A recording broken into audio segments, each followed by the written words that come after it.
The first central argument for macroevolution, you're going to hear this all the time, is that small adaptations lead to new species. This is called the difference between microevolution and macroevolution. Okay, and we'll explain what this means here in a minute. That micro leads to macro. So if you can remember that, that's the argument they're going to make. That you can extrapolate these small changes into big changes. Okay? Yeah, that's what you said. You said micro to macro. The second, and General Swanwick here brought that up about, well, monkeys or apes or this kind of thing. That argument is cashed out when they say that similarities in structure, which technically is called homology, and similarity in DNA are evidences of a common ancestor. Well, gee, we look like apes, right? There seems to be a similar structure here. And oh, by the way, when you look into the DNA, we have a lot of similarities there.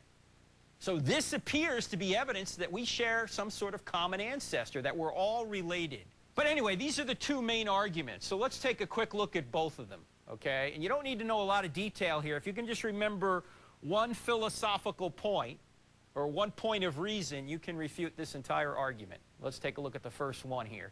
Small adaptations lead to new life forms, micro to macro. About 10 years ago, National Geographic had a whole edition devoted to this question: was Darwin wrong? What do you think they answered? Of course they answered no. They think Darwin was right. And of course he was right about much of what he said. There is adaptation within type. But they tried to extrapolate that into across types. And you know what the main evidence that National Geographic brought forth to say that Darwin was right?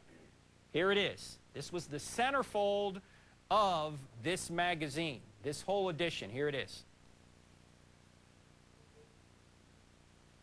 A bulldog? You go, what? How does that show? What are you talking about here? Does anyone know where this is going? Here's the deal. Here's the reasoning behind it. They're saying, look, dog breeding is an example of evolution. Maybe there was one type of dog in the beginning, and then by breeding these dogs, you can ultimately get all these different varieties of dogs. You can get something as small as a Chihuahua and as large as a Great Dane. And so they're trying to say, okay, look, we can do this. And if you just extrapolate this over a long period of time, maybe you can go much further. That's the kind of the thought behind it. So breeding over a short period of time, or breeding in a short period of time, is really kind of a blueprint for macroevolution over a long period of time. Look, if we can get all these breeds quite quickly, why can't we get all these different types of animals over a long period of time? Can anyone see the problem with this kind of reasoning right here? This over here, macroevolution, is supposed to happen without any intelligence, right? There's nobody guiding it. But this is being guided by intelligent breeders.